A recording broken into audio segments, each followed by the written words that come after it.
first thing that I stumbled onto was it. They actually released the miniseries right around my birthday when I was 9, so of course I was just geared for trauma.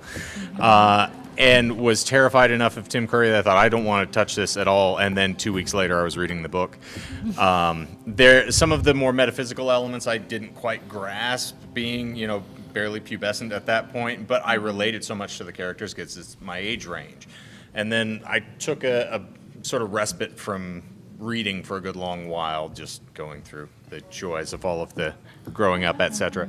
And then devoured The Stand in about 2 days when I got into a fall break my freshman year of college, and then just started running through the entirety of all of the catalog from that point forward. But it was the first foray into the the universe of King, and is still probably in my top 5 of his, and also probably top 10 books all time. So yeah, marvelous work. Yeah.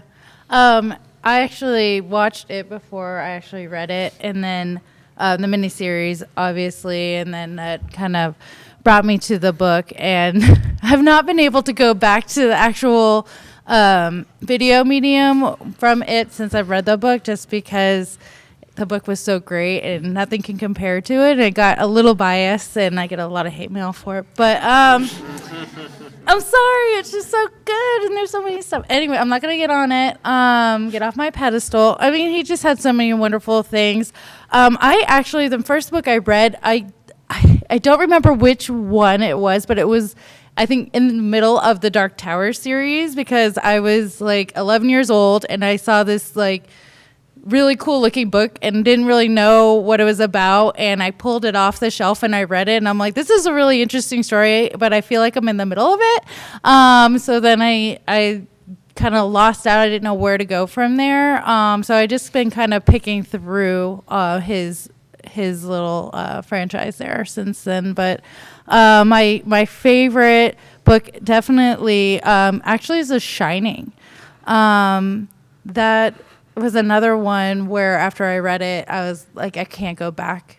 It was so well done, and I'm a huge fan of Bag of Bones. Anything that has that paranormal tint to it, I get really excited because I feel like he's one of those authors that can really nail it. So. Counter, Marsha. You're counter me. Counter. I have not read nearly as many Stephen King books as they have. The most recent of which I finally made my way through the audiobook for Pet Sematary, and that was fantastic with Dexter Morgan himself reading it. That was a really good audiobook. I've read it before long ago, but outside of that, most of my Stephen King knowledge is going to come from movie adaptations and things like that. So I'm kind of the off-center opinion on this here panel here.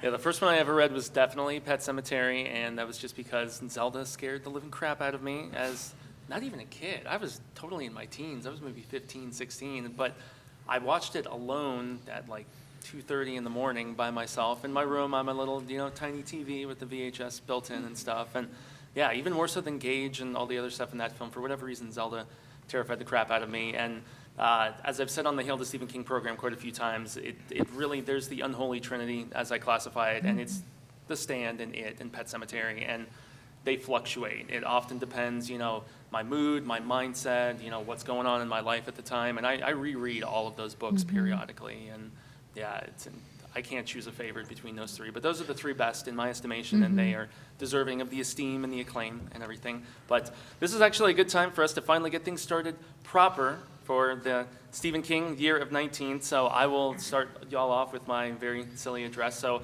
long days and pleasant nights, fellow travelers along the path of the beam. I am known on this level of the tower as Jaime and Fuego, and if it please you, join my Ka-Tet here for a special presentation of Hail to Stephen King at Phoenix Fan Fusion. So very proud to be joined by... I'm Cecil Laird. I'm Marsha Becker. Shane Hunt. Heck yeah. So this is going to be all about the pivotal year of 19, which in Stephen King lore, I mean, it's something that pops up predominantly in the Dark Tower books, especially from 5 onward, as I know Shane can attest to. But he even wrote an essay with the re-release of The Gunslinger, which is the first Dark Tower book, where he talked about, he wrote an essay called The Importance of Being 19. And 19 is a number that in my life pops up all the time, which is really weird. My house is 2019 as far as address goes. So-and-so lane. Yeah, my favorite Phoenix Suns player, Raja Bell, number 19. The pin to my bank account. I started writing a script called 19 Septembers because I'm born in September, the day before Stephen King. He's the 21st, I'm the 20th. And, basically King said that the year 19 is where you basically become an adult. You go out into the world, you're going to college, you're typically moving out of your parents' house, and there is so much formative forging as far as maturing goes that it's a number that has resonance and just a deep impact as far as just forming who you're going to be for the remainder of your life. And so, yeah, 2019, everybody thought 2017 was going to be a big year for Sai King, and it obviously was. It was the year that I classified as the return of the king. Because, thanks to it, he was re-injected into the public consciousness. And, unfortunately, we had the Dark Tower movie. They tried. That's, Maybe they wanted. Amazon can save us, Shane. I don't know, I'm man. keeping my fingers crossed. We'll see. Yeah, but, that same year, we had Gerald's Game. We had Hellboy 1922, which was fantastic, and the first season of Mr. Mercedes. And so 2019, though, has even more properties than that. And so we are basically going to go briefly, property by property, and we have one that has already hit the public consciousness, and that is none other than Pet Sematary, which was very divisive. Mixed feelings amongst a lot of people. It took some liberties, and it was a very different turn of the wheel because of the fact that we had, spoilers, a different child die, at least initially. If you watch the film, you know where things go. It's a very, very dark movie. First viewing, I wasn't so hot on it. Second viewing, I tried to maintain the same frame of thinking that I have when I watched the Mist TV series or when I've watched some of these other adaptations, like, the liberties that it took with Bevy being more of a damsel, which I didn't like. And so I eventually was okay with it, but I'm going to toss the ball to the showrunner of the horror show. And just thoughts on that remake, man. Again, considering that I don't have that deep connection with King and the original material that a lot of people do, I really liked this version of the story. Yes, they did change it from Gage to Ellie, but the way that moment played out, the fact that Ellie was drawn out to the road by Church, I thought that worked fantastically for the story, and I actually liked the really dark ending where it was like, oh no, we a family of dead people. Gage, you gonna join us? You know what I mean? Like, I really enjoyed that. So I like the hell out of it, especially, I tend to be a bit of I'll be straight up. I tend to be a bit of a dick as far as not liking older horror movies, and Pet Sematary is one that I didn't watch it as a kid, so it doesn't resonate with me like it does a lot of people. But the new one, I really dug. I enjoyed the newer filmmaking tropes and aesthetics, and but to the classic Stephen King story. So I really enjoyed this particular portrayal of the story. Marcia? So I read the book for the first time when I was uber pregnant with a boy, and it brought me to the darkest place I've ever been in my life. So here I'm waiting for this movie to come out, and I'm like, this is going to be rough. Because when it came out, my son was just right around Gage's age. So when I found out that he wasn't going to be the one that gets hit by the truck, I was actually kind of excited and relieved because I just couldn't bear to watch it. Because in the book, it was so sad. It was so sad. And then I was actually relieved when we didn't have to go through the funeral scene, because that would have broke my heart even more. I just feel like this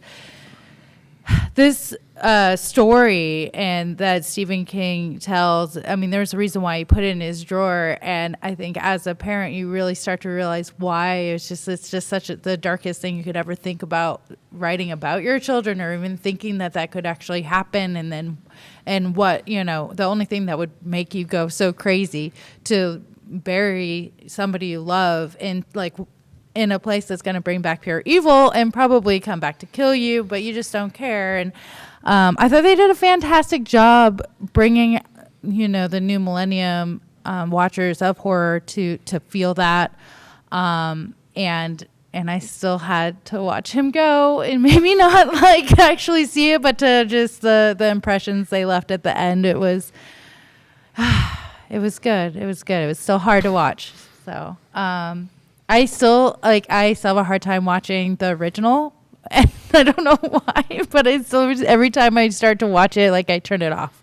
So I thought they did good job with this one. I sat through it, I cried, and it takes a lot for that. So. Shane? Well, not to reiterate everybody else's points here, but I'm a goon for Lithgow, so that's an easy sell for me. The second I saw that casting, I was like, oh, please, give me buckets of this. I will take that just over and over. I think the visual elements and the aspects from what you see are such a stark contrast for how bright and vibrant they kind of had the 89 film feel like. So for this, it matched the tone of what I think they were trying to do. Some of the more what I would refer to as the Fukunaga true detective elements of the dark, the animal masks, the whole parade and everything, sort of the bombast of seeing all of this other stuff sort of exploding in the background. Speaking of Carrie, we have some thoughts on him with the next property we're going to talk about with it. So I'm very excited about that. And then also really, for me, knowing the source material, enjoying the source material, and also being a fiend for the girl who loves Tom Gordon, to actually inject the Wendigo into the storyline and see that in the background and think okay, we're at least honoring some of the actual sort of derivatives and what's causing all of this to happen, as opposed to it's just bad ground up there.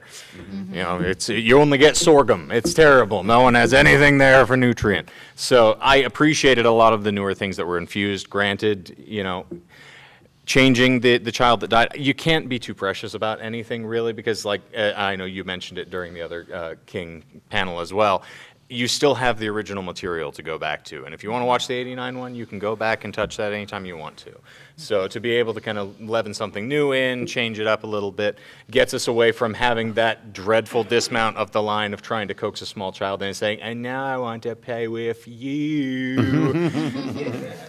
I can't ever get past that scene without cackling. It just spoils the entire mood. You got a kid calling on the phone on top of it. No fair. No fair. Stumbling around on like he's drunk. It's just, no. Thank you. I'll go for the news. So that was a controversial one to approach. And, another controversial one is coming a little bit later this year. And this is the movie that is going to absolutely destroy and demolish the box office if the previous installment is any indication, but I'm actually going to utter just the slightest bit of trepidation because of the fact that the finished product that we saw, to jump off what Shane was just saying, is Cary Fukunaga was originally going to write and direct this It film that ended up in the hands of Andy Muschietti and made tons of money, and they did a script polish by this Gary Dauberman guy, but it was still, because I've read the original Fukunaga script, it was pretty faithful to that. They just slightly altered some beats. This new one is being done exclusively by Gary Dauberman, and he's done great films like The Nun. So I can't say I have the utmost faith, but at least he's adapting source material that is very strong, and I like the fact that it's going to be more faithful to the book and the fact that we're going to jump back and forth between kids and adults like they did in the original miniseries, which still holds a very, very strong place in my heart. And if you've read the book, you know that it does the jumping back and forth thing. And good thing that they filmed as quickly as they did with these little poppy kids that you see there on the shelf, because their voices will probably start changing in timbre and all that different stuff. So what do you mean? I'm excited for it. It is being released on September 6th, if I'm not mistaken. And just the assembled adults alone, I mean, between Bill Hader, between Jessica Chastain, even if I wanted Bryce Dallas Howard, it's okay. I did get my... Let it go. It's not happening. That's difficult to let go, I'm sorry. I actually did want James McAvoy. I did a video about 6 months before the casting was announced that he was my pick for Big Bill, and somehow, some way, although they're not letting him go Chrome Dome to be story efficient and properly faithful. But I mean, everybody else, Isaiah Mustafa, who you've probably seen on some Old Spice commercials, and a cast of others filling out the rest of stuff. I'm most intrigued by this at some of the beats that we have seen in the book that are really, really violent, especially the one that starts the book off. And I know Marcia and Shane will definitely know the whole Adrian Mellon bit that they have said is in this movie. And I've seen some spoilery stuff where they're talking about it. Pennywise eats somebody in this, and we're like, well, it's in the book. I mean, but I will just march down the line with Cecil and start, and just, your excitement level. This was your favorite horror movie 2 years ago, right? It absolutely was, yeah. Stephen King's It was, was that the same year as Final Girls? 2017. I think Final Girls was 16. It might have been 16, yeah, because, it was phenomenal. I loved it, and I thought, I'm loving it. As controversial as it may be, I thought Bill Skarsgård was a better Pennywise. That's just my opinion. Tim Curry did his best for the TV movie. Go ahead, bring it. I don't care. I enjoyed the hell out of Bill Skarsgård. I thought he was creepy as all hell. He wasn't limited to TV budget and TV sort of stuff. He could actually be a scary clown with blood around his mouth after having eaten a kid. I dug the hell out of it, and I called about 6 months before the movie came out. I said, this is going to be the biggest horror movie ever, because the reason I said that at the time is that Pennywise and the original It was the basis for a vast majority of the population's fear of clowns. And so, of course, people were going to want to check in on this clown that screwed them up for their entire lives. They wanted to see the new version. And so it became the biggest horror movie that has ever been released. And so I think that a lot of people are going to be waiting for this one just like I am. Unfortunately, a lot of people just like I am are a little hesitant because it is the second part of the story, which historically has not been the strongest represented in film thus far. So I have a lot of faith, and I think the fact that we're getting just more Bill Skarsgård Pennywise means I'm going to be excited no matter what. So, Marcia, I know you had some thoughts on this movie. Oh, boy. Sequel thoughts. I'll watch it. No. So I actually have more faith than you think I do. I am not a big fan of the new It, and that's not because I'm so holding on to like the Tim Curry and all of that. It's not that. I mean, it was fantastic, but I'm holding on to the book. That's what I can't let go. I just feel like they added things they didn't need to add. They didn't need to change. They didn't need to change things. They had all the scares they needed from the book, and so that's all I'm going to say about that. I don't want to get into that because I'll get on a soapbox and I don't need to. But when we're talking about the second one, I am excited because, like Cecil said, it hasn't been represented in a fair way. There's a lot of really cool things that happen in the second half of it that really can blow someone's mind if they're actually going to do it, which that part I don't know if I really have faith in. You have... the destruction of the town. You have the whole bringing back Stan in the refrigerator and the whole library scene. The restaurant scene. If you really think about that restaurant scene, it is gory and bloody and can be traumatizing, just as traumatizing as Pennywise if you just think about it. And one thing that does get me about this about it and the way they portray it, it's not just Pennywise. It isn't just Pennywise. He's multiple monsters. He's all your monsters. He's all your fears. And that's what makes him so cool. And I think that's one thing that we keep missing as well. And I really hope they branch from that and really show that he is poison to this town. He is what's feeding their just zombieism and just the evil that just seeps through every single family member. And then it takes the group of kids to actually take him down and ends up taking the town with it. So if they can actually capture that in the second half of this film, I think they'd be able to be very successful. I just don't really know if they're going to be able to do it. I really enjoyed the new take on the film. I thought, again, the visual aspect was a great improvement, and it didn't feel as dated as the other one tends to on reflection now. So it was a lot of fun to get into it. I like the representation of the characters. The reason I loved the story up front is because the characters were relatable, and I felt like I was going on that with them. So having it set then in the 80s and flashing forward to today, it is exactly my contemporaries. So I'm kind of watching my life flash forward, which is interesting.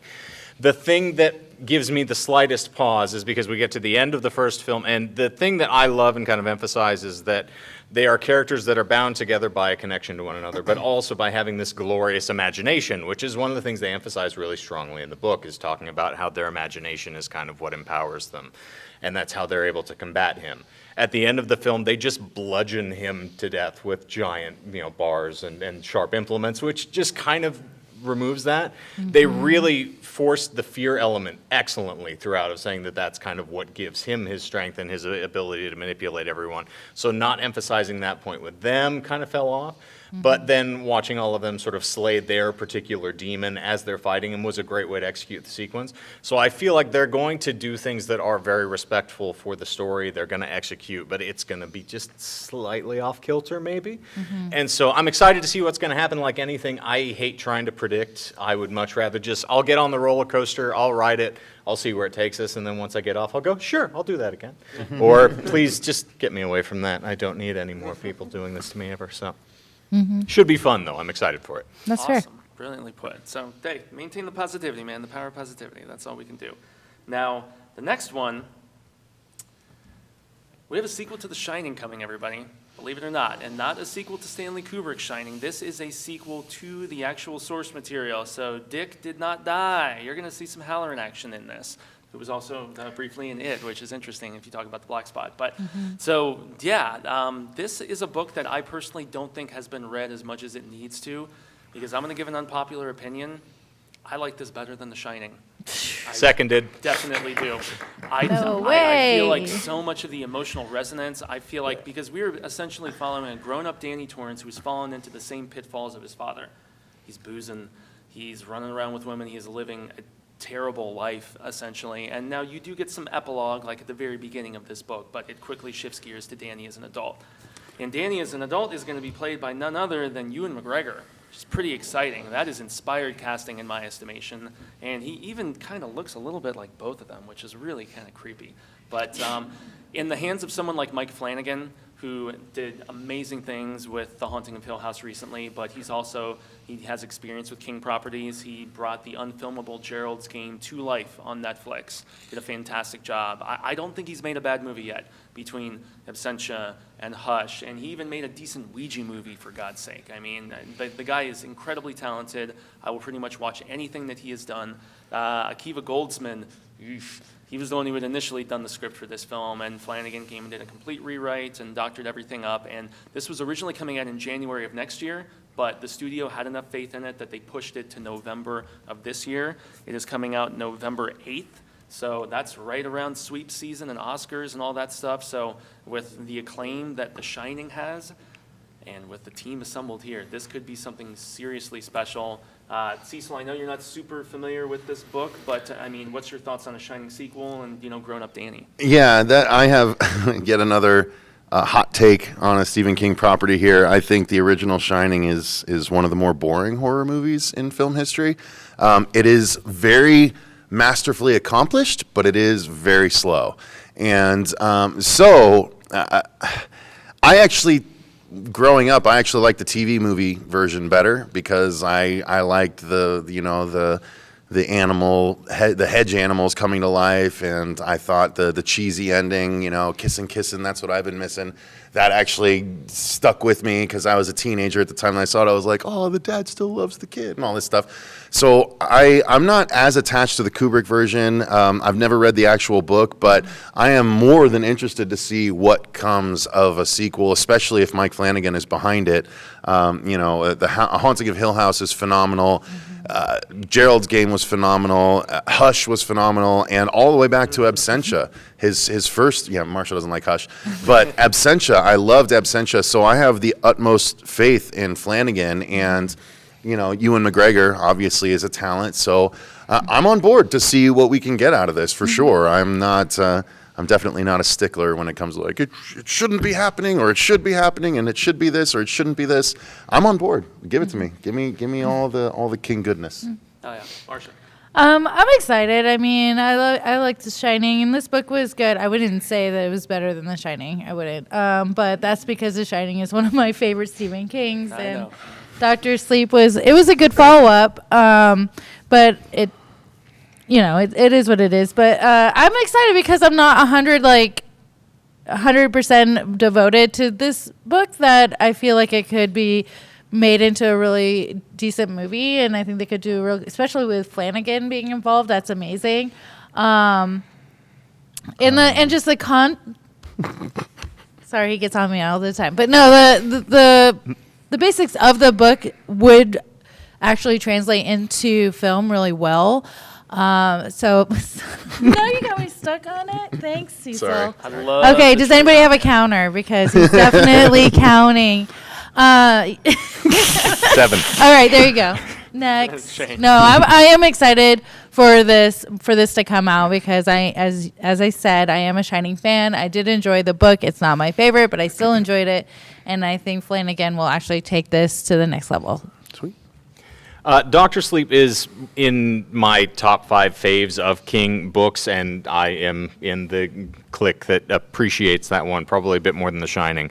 The reason being, I think The Shining's masterful, and as a storytelling, it is mostly the familial unit is kind of thrown into disarray by the place.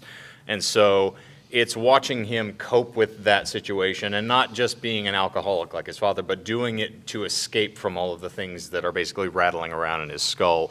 Watching somebody who's trying to cope with just the general day-to-day ennui, but then also being completely oppressed by seeing things he doesn't necessarily ever want to see or rehash or encounter, trying to keep things suppressed, trying, to wrestle with demons on a daily basis. So watching that, then adding into the other supernatural elements of bringing in the True Knot, and then seeing sort of the newest iteration of vampires, which for those of us who are goons about the Dark Tower as well, they depict in the drawing of, the Crimson King having a single tooth.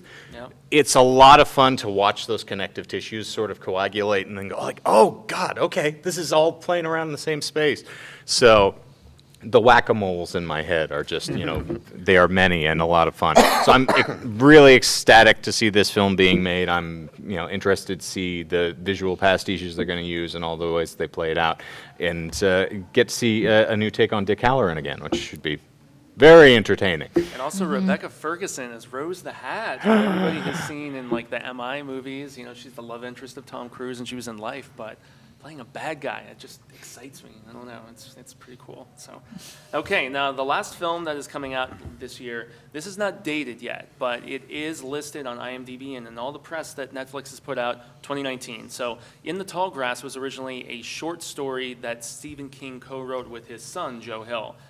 And legit, it's maybe the most effed up short story of his that I have ever written. It's just ever put to my memory. It's a very simple premise. There's a brother and sister. They're on a road trip. They're driving in the Midwest, and they're driving past, a bunch of tall grass, and they hear, after they pull over, this kid who's like, help me. And they're just like, okay, what's going on? And they wander into this tall grass, and they get lost. And there's weird stones, and just, they're almost, it shares some similarities with N in the fact that, just areas with energy and like vortex type stuff going down. Very, very Lovecraft, I guess, in that regard. But long story short, this is going to be a property being adapted by none other than the director of Cube and Splice. His name is, Vincenzo Natali, but besides those two properties, he's also done episodes of Hannibal, Westworld, American Gods. He's doing a couple episodes of Lock and Key for the Netflix series based on Joe Hill. And so the lead is none other than our Conjuring buddy. That's right, Patrick Wilson. And so they have still yet to say who he is playing.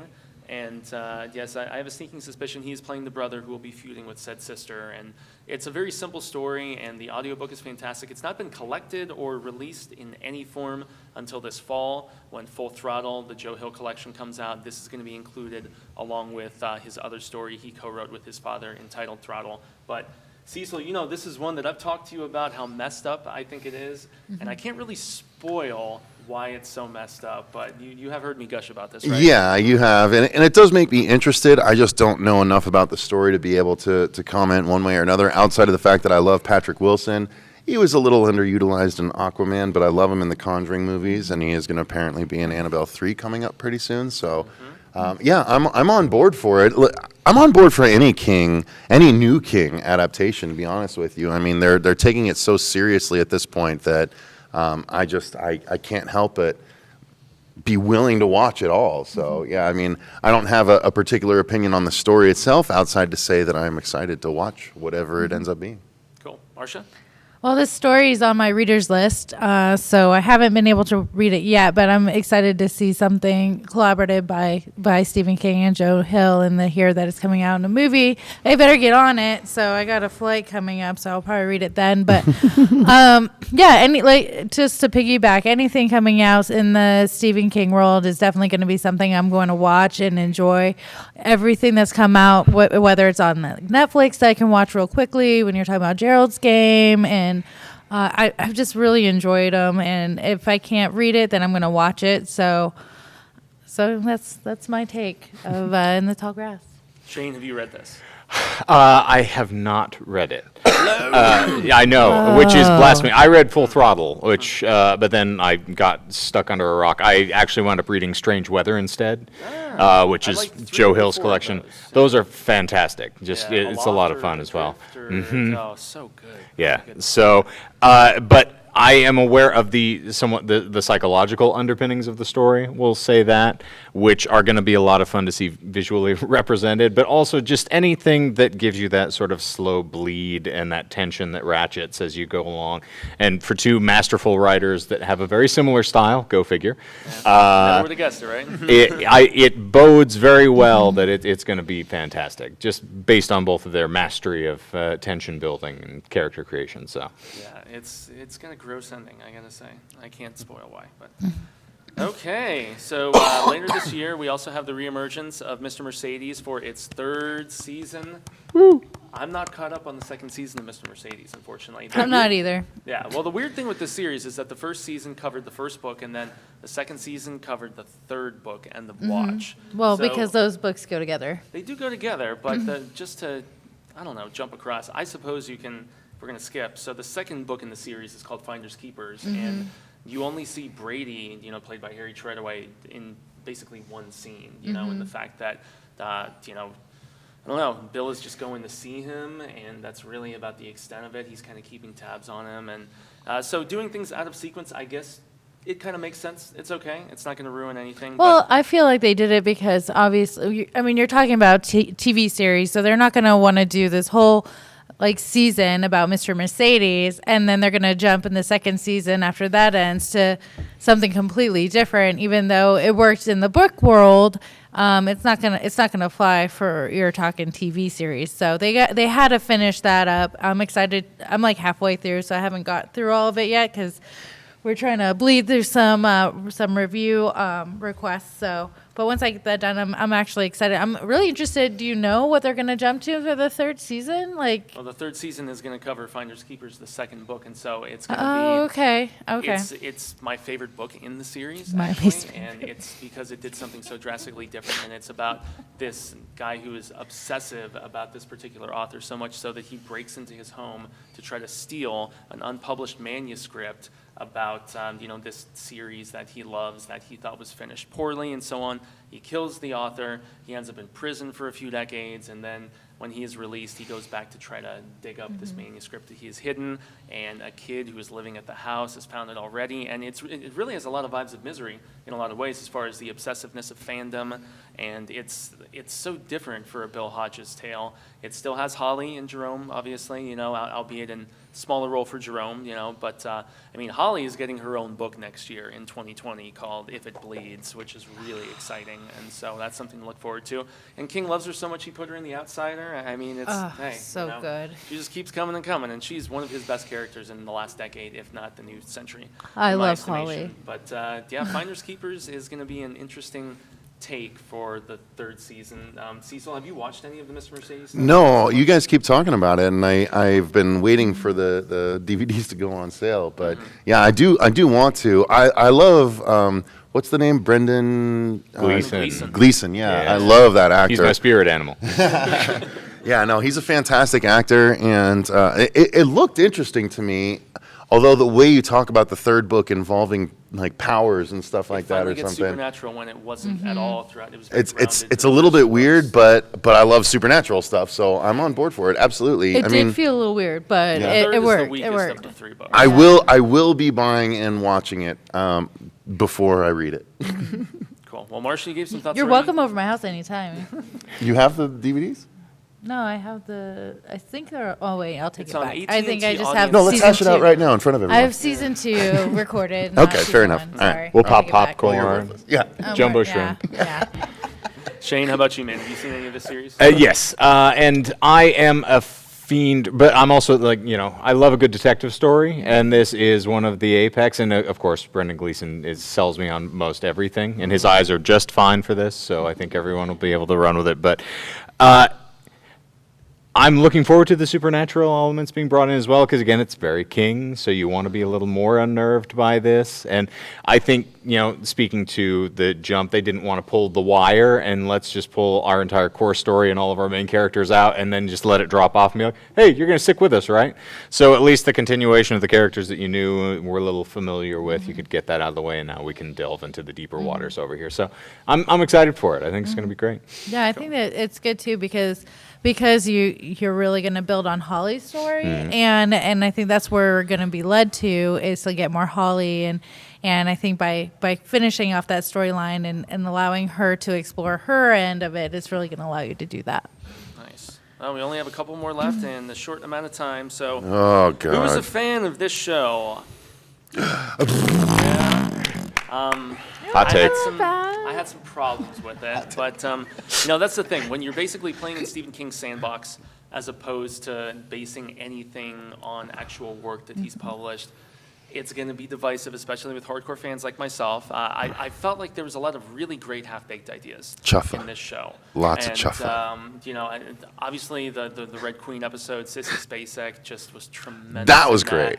And That's the only one I I didn't really like. liked the Only entire one. casting for Pangborn. I thought he was great, although it's obviously a different turn of the wheel. He didn't end up with said lady from the end of Needful Things and whatnot, and so, it is what it is. But the second season, so what they've decided to do with this show is make it American Horror Story status. It's anthological. So the second series is actually going to follow none other than a young Annie Wilkes, played by none other than Lizzie Kaplan, who you see right there.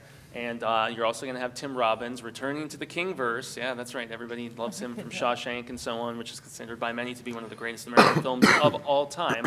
But Tim is going to be playing Pop Merrill, which is a character we actually meet in a Stephen King novella from 4 Past Midnight called The Sundog. And the way they're framing the story is it's basically going to be like a turf war of sorts between Castle Rock and the nearby Jerusalem's Lot. And anybody who knows Jerusalem's Lot, that's Vampire Town. So I'm really curious how all these disjointed pieces are going to fit together. It almost feels like, once again, a lot of great half-baked ideas, but how are they all going to fit? But They're not. who knows? Hey, I'm trying my damnedest to be positive about this. I was not a big fan of the first season of Castle Rock. Garbage. I still found some merit in some of it. No. So first and foremost, I'm going to say, what do you guys think about the casting of Lizzie Kaplan as a younger version of the role that Kathy Bates made so iconic? I think something happened in a bunch of years in between those two characters. Put it bluntly. Oh man, I don't know. Marsha? I don't know who. I mean, I know who the character is. I don't know who the actress is. So Lizzie Oh, Kaplan, really? why do I feel like that's a Disney person? And Who is Lizzie Uh, Kaplan? I'm looking well, at the she was screen on from the- the side. It's like looking at a side boob. I can't really quite make it out. It's not as satisfying, is it? No. Yeah. I mean, that's going to be open to debate. Fair point, fair point. Party Down and Hot Tub Time Machine. But yeah, I know she was on. She was in There that you as go, well, Marsha, can I and see then that? something of sex. I can't remember. It's I mean, it could work. Yeah. It could work. It could work. I mean, you can kind of see the similarity. I mean, yeah, but so she is supposed to be because Oh, I obviously. killed it. I killed it. I'm sorry. Did you? Kill the dead. Oh no. Dun dun dun. Dave will fix it. Don't sell it. Don't sell it. Everything's fine. We're doing great. There we go. And maybe. My bad. I was trying to help. Thanks for It's- bearing with all of this. Beautiful. All right. I'm going to have a seizure next, We're gonna so have to just start wait over. for it. We're gonna have to start over. Shane, are you up? I think Shane's up. What do you think of Lizzie? I'm excited to see what they're going to do with it, because that, if you're talking iconic characters, 1A, 1B, that is most certainly one. Keep her away from, blunt objects and sharp implements and anything else.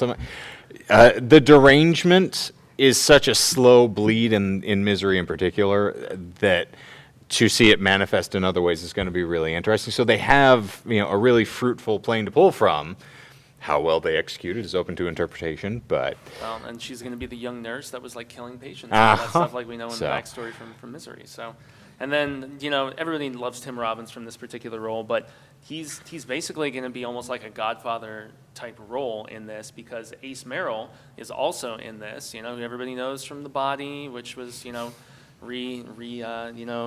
reappropriated as Stand By Me and everything, and then he was also in a few other short stories as well. He was in Needful Things, although he didn't appear in the film, unfortunately. But yeah, so you're going to see a lot of familiar characters, but once again, I'm really curious how it's all going to piece together, everyone. But I'm going to, once again, like we said earlier, maintain the positivity. Now, as far as super curiosity, as we round out the last of our... Dave will help. Do not attempt to adjust your screen. Yeah, there we go. There you go. All right, you got it.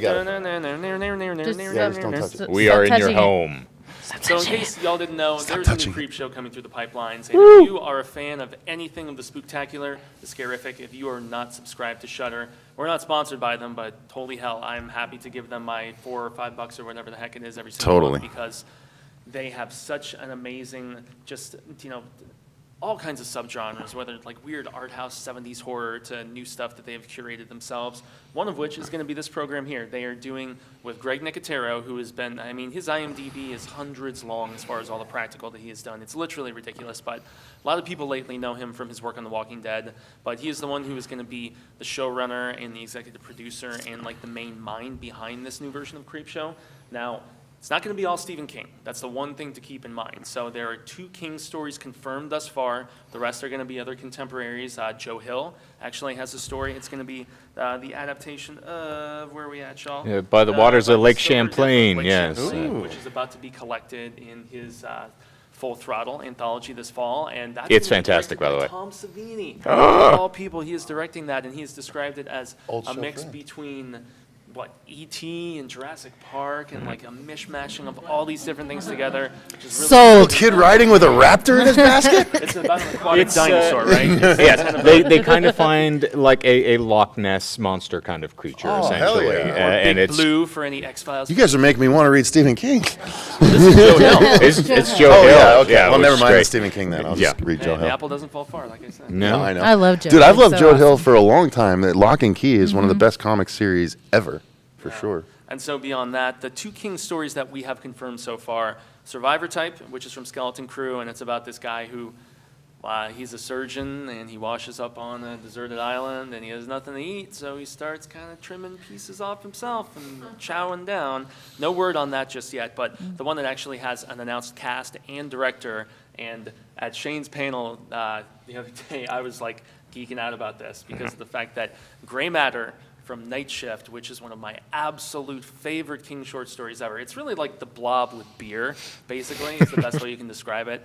It is going to be directed by none other than Greg Nicotero himself, starring Tobin Bell, the Jigsaw dude, and Adrienne Barbeau, who was in the original Creepshow in the Crate segment. So this is going to be a really, really fun thing, and I hope it is gruesome and gross. The long and the short of the story is about this young boy who is going and getting beer for his disabled father who is on workman's comp. And the father has a can of beer that's got some sludgy grossness with like a half-open little lid, cracks it, drinks it anyway, and something was rotten in there, and the father starts decomposing into like a mushy, blobby creature. Cool. And 2 guys from the local bar, one of which is going to be played by Tobin Bell, go to investigate for the son and see what's going on, and I hope they make it absolutely disgusting. I can't wait. So yeah, this is one that I've clamored for being turned into something for quite a while. So just Shudder being the destination for Creepshow in general. What do you guys think? I'm on board. I love Creepshow because it's a horror anthology, and I'm a huge horror anthology fan. The Crate is one of the best ever, one of the greatest practical effects ever by Tom Savini, and I'm on board for that. I love horror anthologies, and so I'm always willing to sit down and give one a try, no matter what. Yeah. Anthologies can be a hit or miss for me just because sometimes it really is a hit or miss between stories, but I definitely will check this out. Shudder is an excellent source, especially when you're thinking about Where we watch Wolf Creek. It's where we watch Wolf Creek. If you guys haven't watched that series, it's amazing. But yeah, I think I'm definitely gonna give it a try. And if it's as gruesome as you're making it sounds like it's up my alley. So I'll definitely check it out. They also have a marvelous collection of other writers. I think Josh Malin, or Bird Box's own, is going to be contributing to one of the episodes as well. Hey. So they have a collection of individuals that are going to give you varying perspectives and styles. It's not just going to be ramming the same stuff down your throat over and over, which again is the perks of having an anthology, is you get to get a little soupçon of something different from time to time. And it's like the sample pack of cereal you pick up, as you don't have to eat the same thing every day. So it'll be fun. Heck yeah. And that is the new version of the Creep that you were seeing right there. That was a little leaked photo they had on the Instagreasies. So last but not least, what year would a year of 19 be without a new Stephen King book? The Institute is a near 600-page monster that is coming on September 10th, if I remember correctly. Yes, indeed. I've already pre-ordered. And there's obviously this cover, and then we'll shift over because I kind of like the international cover better with the rowboat and stuff. I don't know. But this has been described as basically Stand By Me meets Firestarter. And so, I don't know. Initially, when I read the synopsis for this, I was like, okay, I'm not 100% because Stranger Things is so big, so Stranger Things copped some King flavor, and now is King going to cop some stuff that was copping from him? But I'm just going to read the description briefly, and then we can all give our thoughts. So this is what we have thus far. Deep in the woods of Maine, there is a Stark State facility where kids abducted from across the United States are incarcerated. In the Institute, they are subjected to a series of tests and procedures meant to combine their exceptional gifts, telepathy, telekinesis, for concentrated effect. Luke Ellis is the latest recruit. He's just a regular 12-year-old, except he's not just smart, he's super smart. And he has another gift which the Institute wants to use. Sounds kind of like the shop, or, I can't remember what the heck they call them in Stranger Things. Anyway, so far The away bad in a men. small town in South Carolina, former cop Jim Jameson has taken a job Corporation. working for the local sheriff. He's basically just walking the beat, but he's about to take on the biggest case of his career. Back in the Institute's downtrodden playground and corridors where posters advertise just another day in paradise, Luke, his friend Kalisha, and the other kids are in no doubt that they are prisoners, not guests, and there's no hope of escape. But great events can turn on small hinges, and Luke is about to team up with a new, even younger recruit named Avery Dixon, whose ability for real minds is off the scale. So while the Institute may want to harness their powers to covert ends, the combined intelligence of Luke and Avery is beyond anything, but even those who the experiments run, even the infamous Mr. Sigsbee, suspect thrilling, suspenseful, heartbreaking, so on and so forth. So yeah, basically everybody is saying that, okay, so it's like the It kids, Stand By Me kids, but they're in Charlie's situation, like in Firestarter, where they are taking these powered kids, kind of like the Breakers, perhaps, in Black House. That was my idea, Or, part 5, Wolves of the Kala. So there's a lot of speculation that this could have some tower tie-in stuff. Who knows if an adult Charlie could show up in this? Who knows if these kids are being trained to break beams in the whole Dark Tower verse? Or it could have no connection to any of that and just be King, telling another tale about kids. But I still feel like more so than in any other approach, King writes kids and just their camaraderie and just the warmth of their friendship with such just passion and compassion and just realness almost. And so, Cecil, based on what you're hearing, you're seeing the similarities, I would imagine. Yeah. Your beloved Stranger Things, but what do you think about this? I mean, I'll give it a try. It doesn't sound as immediately grabbing as some of the other stories I've heard, but I liked the Firestarter idea, and if it's a group of kids from Stranger Things that find out about this, and maybe one or two of them has been affected with powers or something, I don't know. I'm on board. I'll give it a try for sure. Cool. Masha? I'll probably let you read it, and then you tell me if you. I'll like it, and then I'll probably read it. I love Stephen King, but 600 pages is a lot to dedicate myself when I have a 2-year-old running around. So, Audiobook. yeah, I do lean heavily on the audiobook. It sounds interesting, but yeah, if I'm kind of getting bored of the same thing over and over again, and every time I hear, well, it's a mashup of this and that, and it's like, okay, well, can I just get something? I mean, just says this is really awesome, and I'll read that.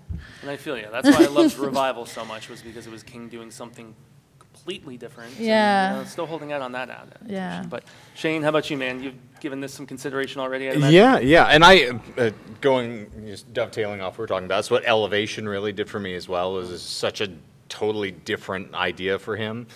Unless you really like thinner, but I am excited by this because I referred to this in our other panel. The thing I love about King is what I refer to as the candy cane effect. So he will take sort of the commonality of having everyone trying to deal with their own real life crises, and he has such relatable characters that are so authentic, and you do sort of feel this sort of kinship with him. And then on top of that, he'll throw these supernatural elements and then just start twisting them together and see how people who are not necessarily your run-of-the-mill individuals react to extraordinary situations. And so this is taking ideas that we are somewhat familiar with, but I mean, he obviously has a different tinge. It's one of the things you see in The Dark Tower. If you really enjoyed Dr. Doom running around with a lightsaber throwing sneeches at people, you wouldn't have ever expected to see it. So yes, there are things that are common in other places, but when he uses them, it starts to tilt the wheel a little bit. So you wind up in the same place. The wheel continually turns, as Ka does. But I'm really keen to see on what he does with new characters, how he leavens in some of the humor that I know is going to be bound to get into the story, and then just play around with elements that we're somewhat familiar with, but a little different take on them, a stranger complexion, if you will. Coolness. Well, that is basically going to lead us to the end of the road, everybody. Full Throttle is basically where you'll be able to check out those two King stories I mentioned, In the Tall Grass and Throttle, both of which he wrote with his son, Joe Hill. You'll also be able to check out that the short story that Shane mentioned by the Silver Water of Lake Champlain and all kinds of other cool stuff from his son. And his son also has Lock and Key and Nosferatu and all that coolness going down. So I guess this is going to be the end of stuff. So it's 10, but is there a panel after this? I don't know. I don't know, but we'll just go ahead and close it out like Call it out. normal. Yeah, Well, but they'll need to set up and stuff, so Yeah, we'll go okay. ahead and So close we it should out. Close it out? Yep. Okay, well, I guess I will end things proper and say, until the Wheel of Ka comes around once more, I shall say hasta luego. Sin amigos, constant readers, viewers, all of you, I hope that we get to share some more palaver sooner rather than later. And I guess until next time, remember, stay scared and read Stephen King, everybody. And thanks so very much for coming out. Thank you, guys. Appreciate it.